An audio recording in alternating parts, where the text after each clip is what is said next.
Buenos días. Bienvenidos a la clase de desarrollo motor y educación postural. El día de hoy vamos a ver el tema referente a desarrollo motor. Todos los documentos que sustentan esta diapositiva que voy a compartir están en plataforma. Revísenlos, amplíen sus conocimientos, documentense, profundicen sobre los conceptos que vamos a desarrollar el día de hoy.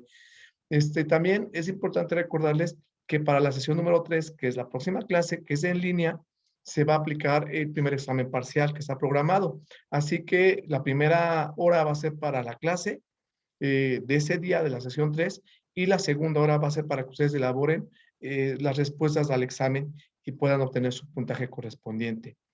Asimismo, les recuerdo que ahorita que les detalle la descripción de la tarea que tienen para esta quincena, pues revisen en plataforma también el instrumento de evaluación para que cumplan con los parámetros a evaluar y así puedan obtener el puntaje total de esa actividad. Voy a permitirme mientras compartir entonces la pantalla para que comencemos con la presentación de la diapositiva correspondiente a esta sesión de trabajo.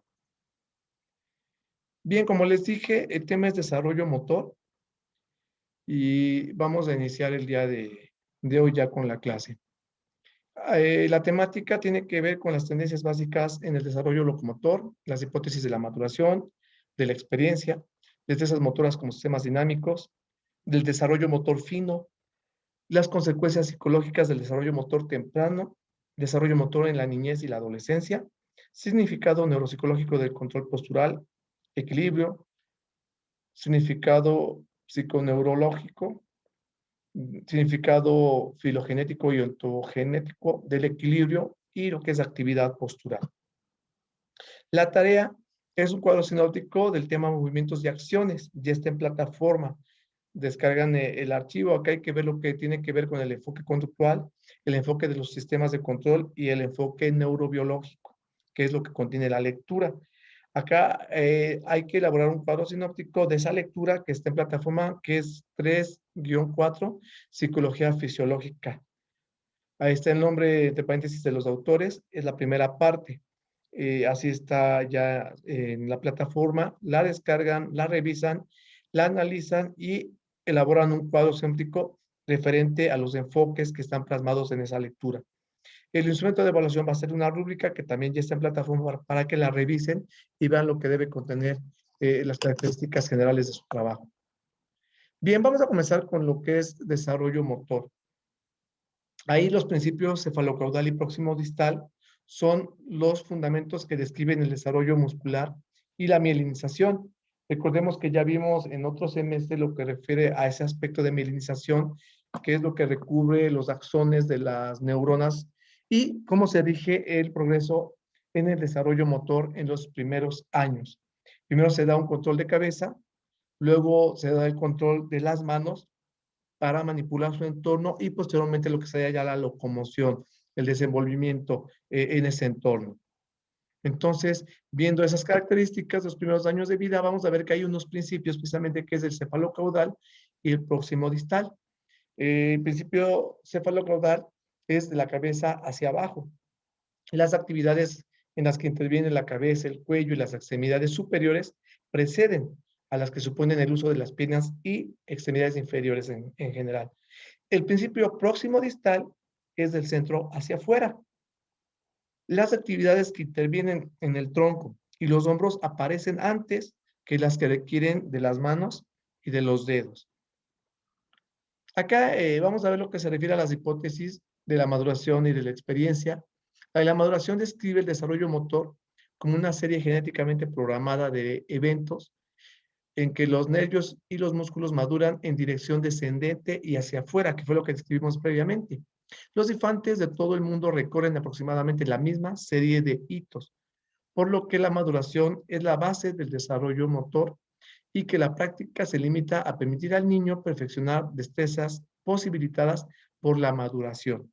Entonces, a partir de ahí se le está dando la prioridad a ese tema de la maduración, precisamente. Ahora vamos a ver lo que sería la hipótesis de la experiencia. Sostiene que las oportunidades de practicar las destrezas motoras son importantes, pues la maduración es necesaria, pero no suficiente para el desarrollo motor. La falta de práctica inhibe el desarrollo motor. Investigaciones transculturales indican que el proceso puede acelerarse con varias experiencias enriquecedoras, favoreciendo el desarrollo temprano de algunas destrezas motoras.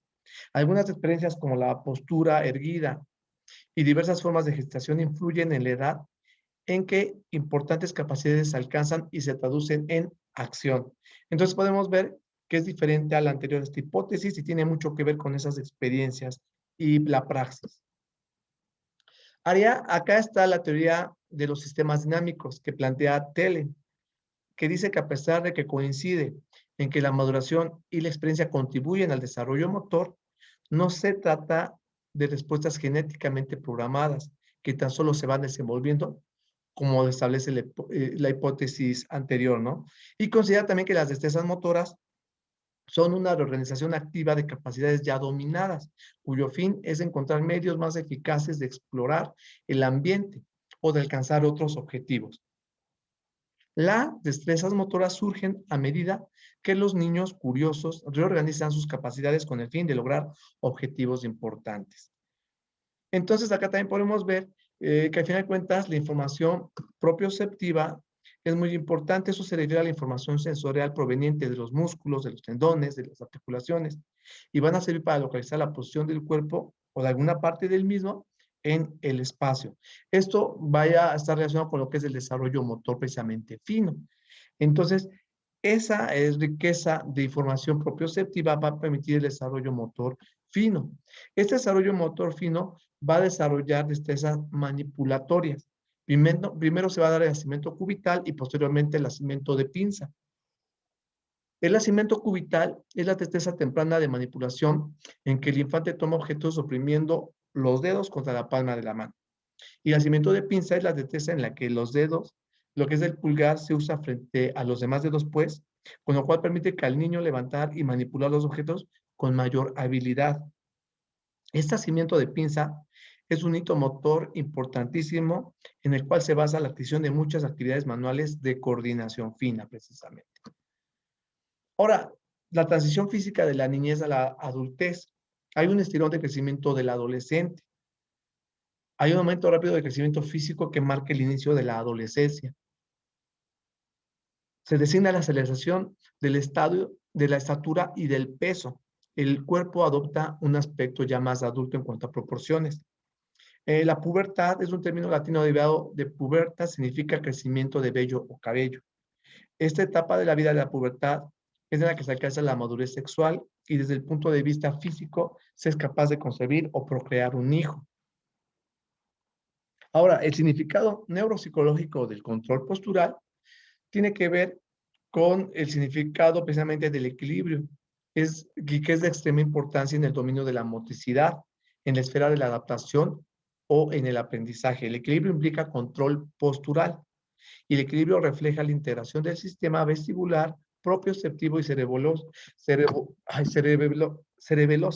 perdón, con los ganglios basales y las estructuras del sistema límbico. Entonces, de ahí la importancia de este significado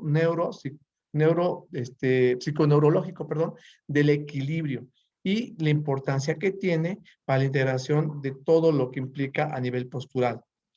Hay un control postural que está relacionado precisamente desde esta significación neuropsicológica del control postural con los centros superiores, centros intermedios y centros inferiores.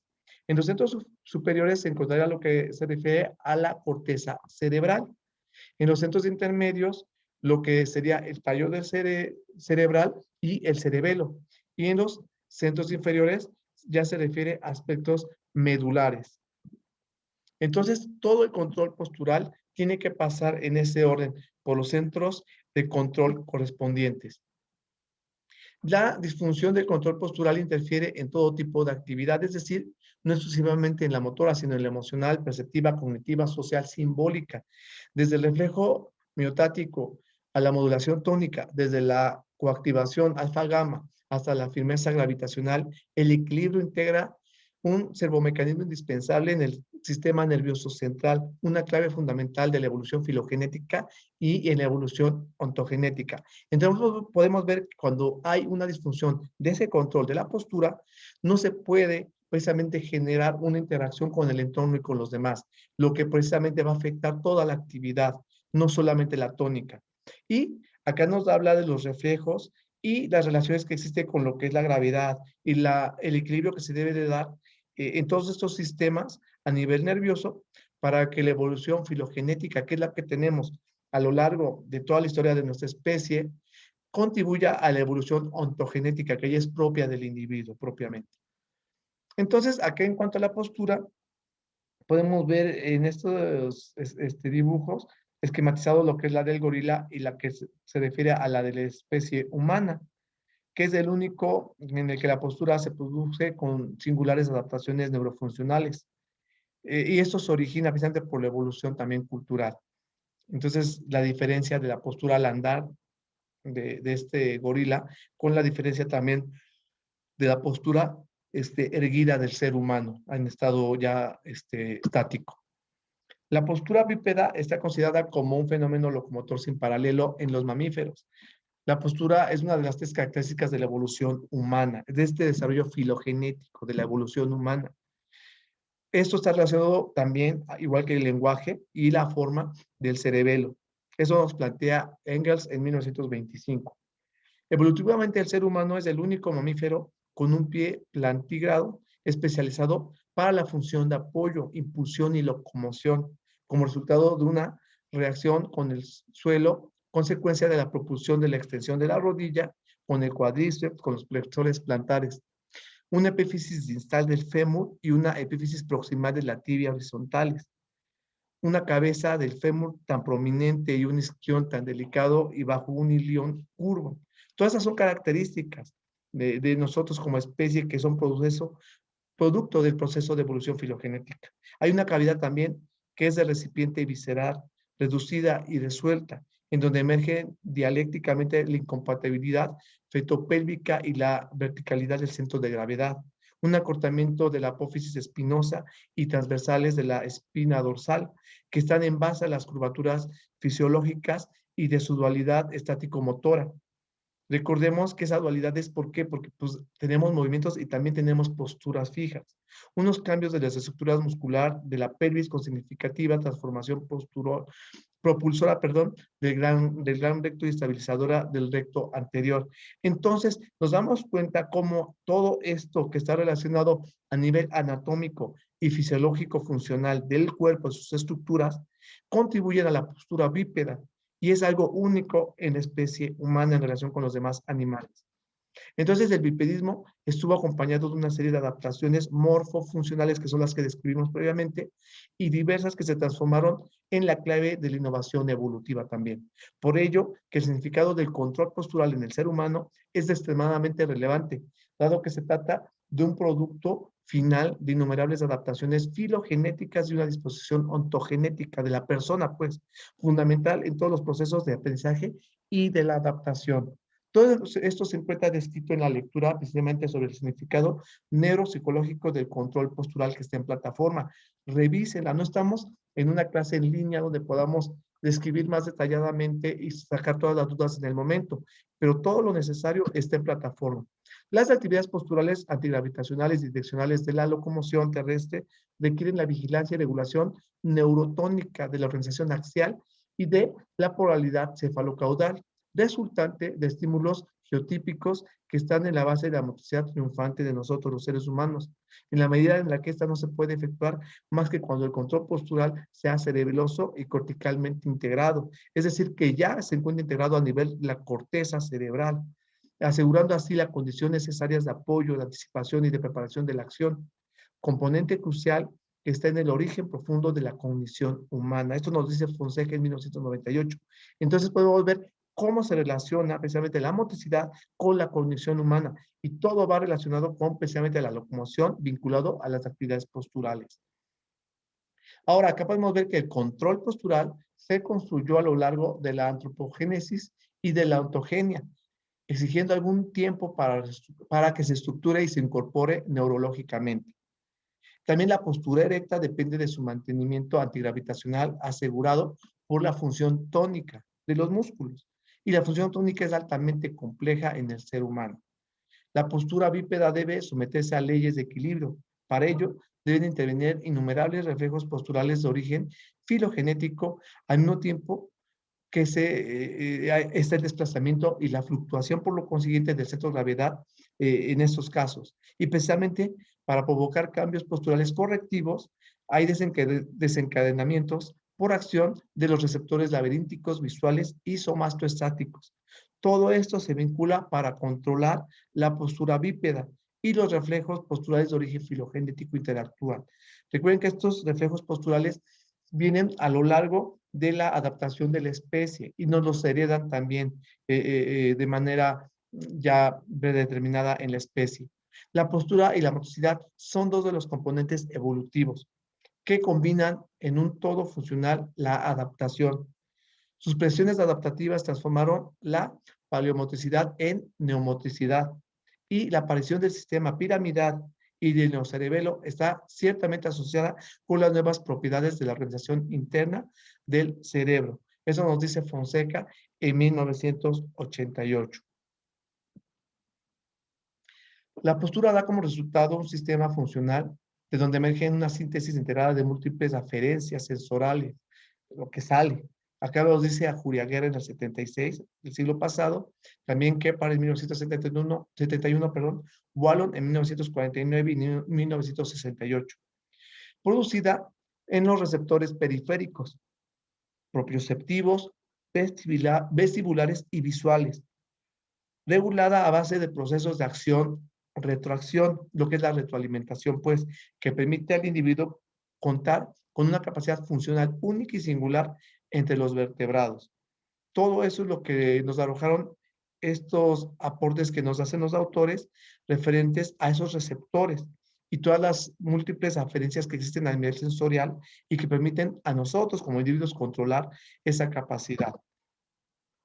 Ahora, en cuanto al significado ontogénico precisamente del equilibrio, podemos ver que hay esas aferencias que son propios, que tienen que ver con la propioceptividad que habíamos mencionado previamente, que está relacionada con la gravedad, la motricidad. En un origen espinal pasa entonces a un control ya más cervical, pasa a aspectos laberínticos y corticales.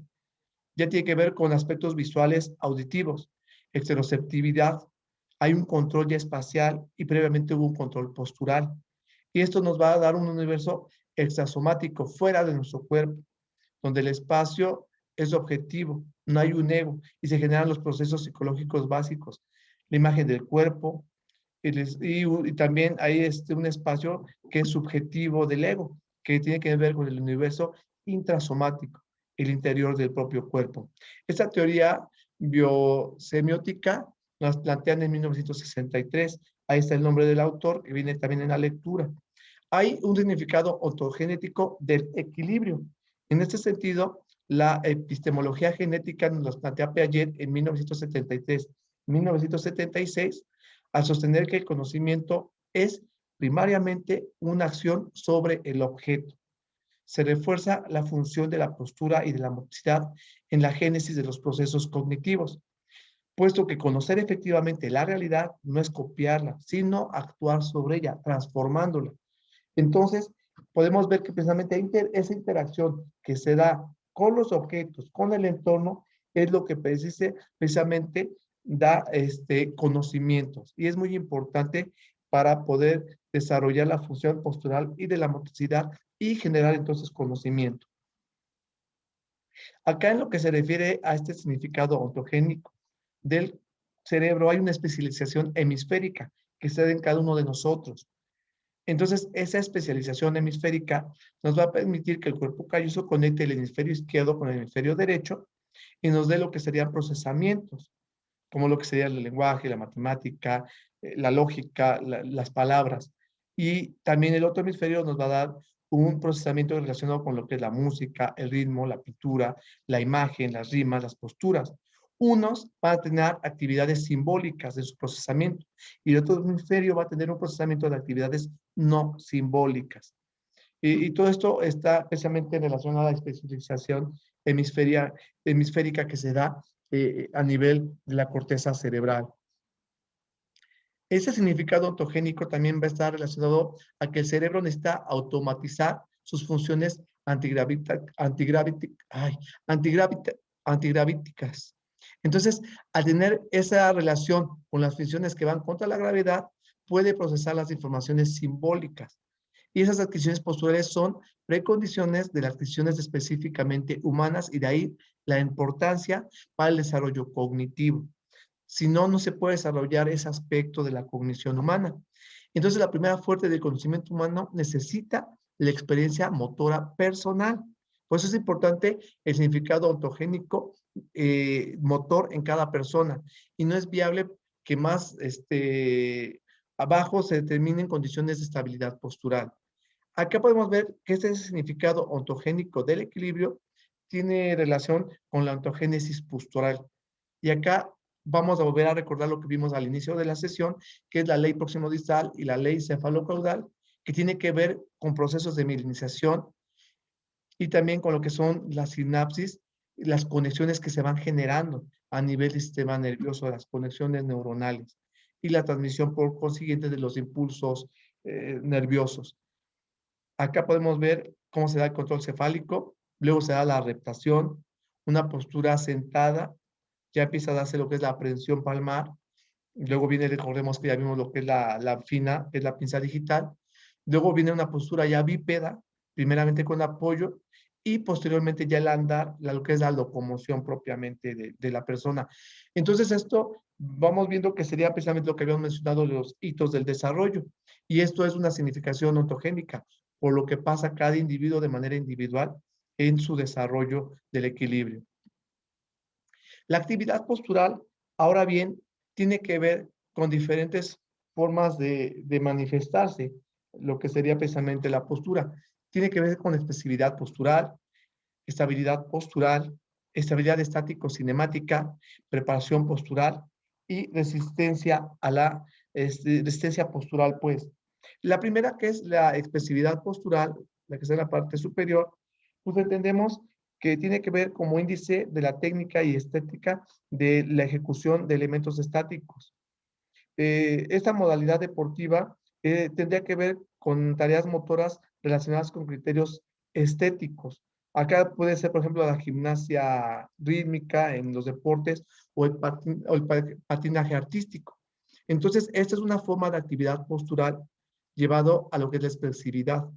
Ahora vamos a ver lo que se tendría que ver con la estabilidad postural.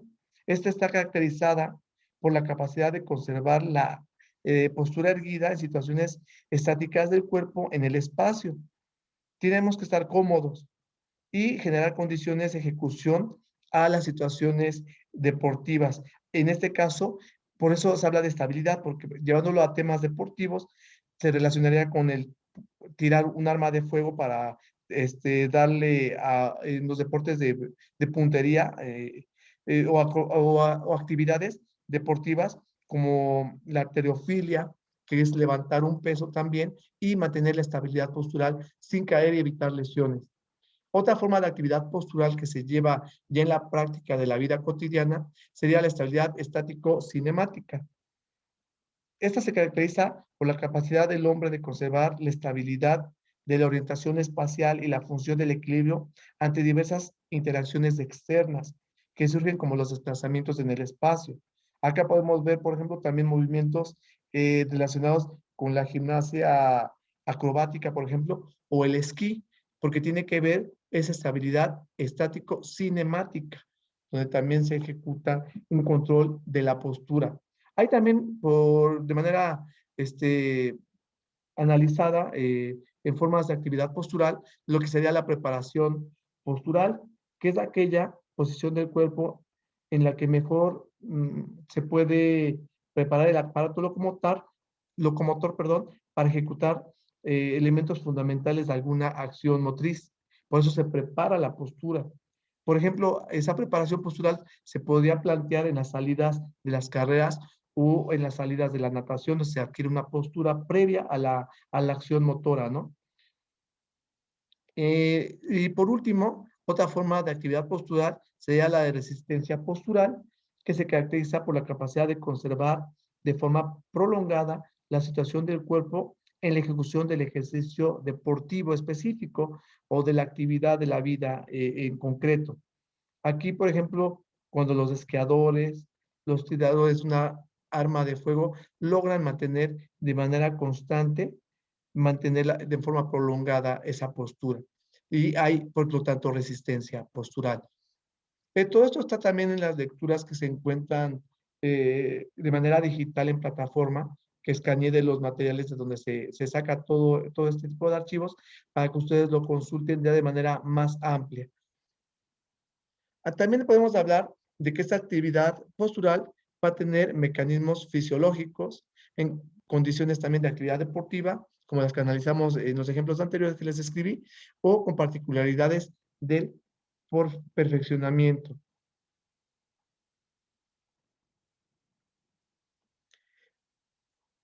Acá, por lo que se refiere a los mecanismos fisiológicos, la actividad postural, pues es el mantenimiento de una postura activa que se presenta como resultado de un complejo mecanismo regulador eh, que por principio da constantes correcciones a las reacciones motoras de los músculos. Por eso tiene que ver con mecanismos fisiológicos precisamente.